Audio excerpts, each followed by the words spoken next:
তুমি কি কখনো এমন কোনো প্রাণীর নাম শুনেছো যা এই পৃথিবীর নয়? সে অনেক পুরনো কাহিনী, 1973 সালের এক রহস্যময় ঘটনা। এই ঘটনাটি ঘটেছিল আমেরিকার অ্যান্ডফ্রেড নামে একটি ছোট্ট শহরে। তার নাম ছিল হেনরি।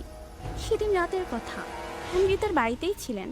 হঠাৎ তিনি শুনলেন একটি অদ্ভুত শব্দ।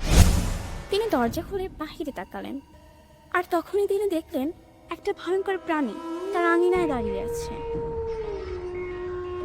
একদম অদ্ভুত, অচেনা একটা প্রাণী।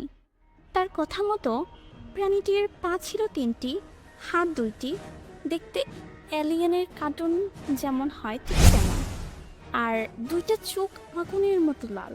যে কেউ দেখলে ভয় হার্ট অ্যাটাকও করতে পারে। তুমি একবার কল্পনা করে দেখো, রাতের অন্ধকার, তুমি দরজা খুলতেই হঠাৎ দেখলে আগুনের মতো লাল 2টা চোখ তোমার দিকে তাকিয়ে আছে। কেমন লাগবে? হ্যারিন ভয় দরজা বন্ধ করে দিল এবং সে সাথে সাথে কাঁপা কাঁপা গলায় পুলিশকে কল করলো। এবং তাদের বিষয়টা জানানোর 2 সেকেন্ড পরই তার মধ্যে অদ্ভুত কিছু অনুভব করলো। তারপর সে অজ্ঞান হয়ে গেল। পুলিশ 20 মিনিট পর ঘটনাস্থলে এলো এবং তারা যা দেখলো তা ছিল আরও ভয়ানক।